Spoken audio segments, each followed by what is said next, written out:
Hi, welcome to my home in Beverly Hills. Today I'm going to be talking to Sly Stallone.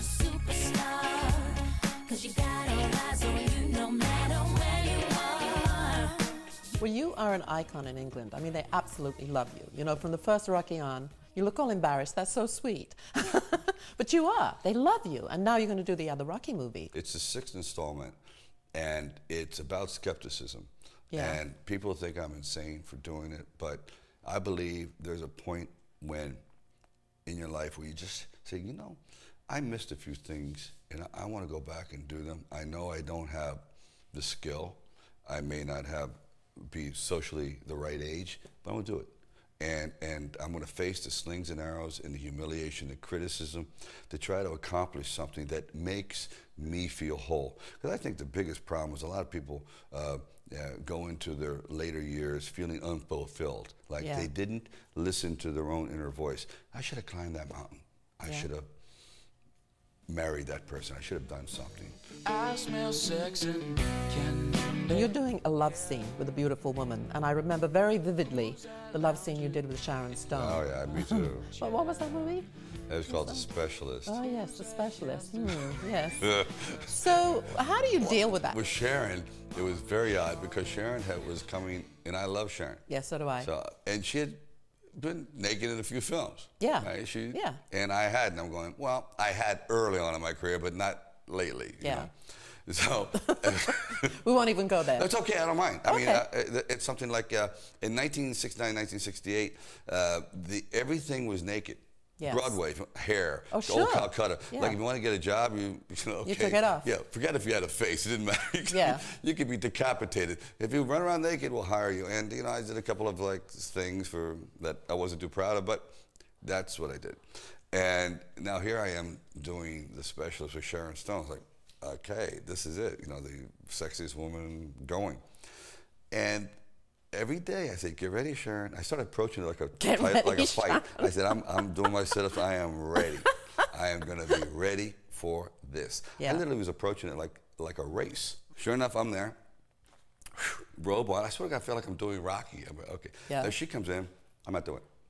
What? I don't feel like doing it.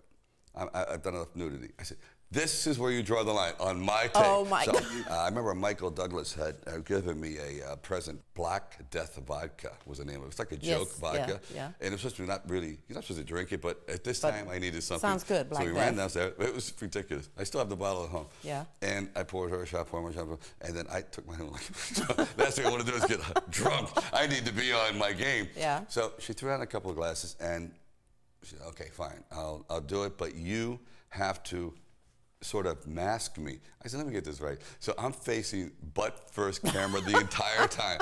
So that's exactly what it is. Oh, that's... So I become this like wherever her arm goes, I go.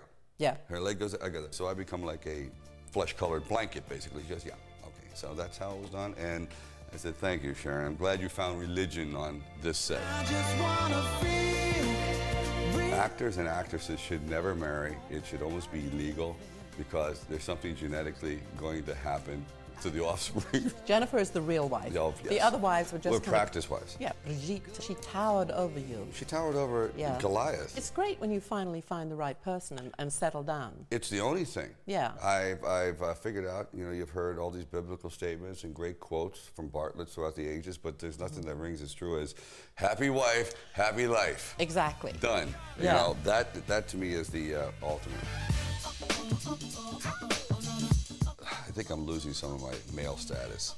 Oh, no, not you. Not you, honey. Not you. I'm going to tell you guys, here's the problem. Yes. You're going to be on top of your game, and one day you wake up and you're getting dressed and you put on a tie and you look in the mirror and you're not sure if it looks good, and you walk into the next room and go, honey, you think this looks good? It's over. That is the beginning of the end. You have lost the ability to pick out a tie. But you know, when you say that, you smile. Well, that's true. Yeah. Because next thing you know, you go into the next stage, you go, that shirt doesn't work for you. And before you know it, you're afraid to like put on your underwear. I go, you think the gray or the black or the moldy ones? Well, those are the holes. You don't know what to do anymore. Does Jennifer buy your clothes? Now it's everything. Literally, I just stand there like it. But you love it because you're smiling. I do, because obviously I buy things and people go, I wear one of the things she buys. She goes, where'd you get that? That looks nice. It's all to you. Anyone who is always happy, I think, is nuts. Yeah. It may be certifiably insane. Good morning, how are you? Everything okay? How are you? Well, I got burned last night and I lost a finger. Really? Okay, but it's all right, and I'll grow back. When you wake up in the morning, what do you do when you wake up? It's going to be a great day. Truthfully, what makes me happy is like, I lay in bed for about 10 minutes in the morning and say, okay, do you like that person next to you? Yes, I do. That is a very important thing, because now I'm happy to get back in the bed with her. I'm happy to get in bed with her, and that starts the whole day off, because I really believe that that kind of relationship, if it's a little terse, tense, if there's any sense of friction, I don't know about you, but it affects my day. You're beautiful. You are an entrepreneur, a superstar, a painter, a collector, a father. What's your favorite out of all of those? What do you really love to do? There's no question. Everyone thinks it's so precious. I am a father, but it's true. It is true, isn't it? Exactly, it is. There is something about having been involved in the creation of something that is kind of like a clean slate. Yeah. And okay, no marks, no bad things, and you're now involved in watching this so-called innocent grow before it becomes corrupt. You're beautiful. You're beautiful. You're beautiful. It's true. I saw your I have to ask you this question because I've got this book coming out and it's called Lovers and Players. Are you a lover or are you a player? Lover.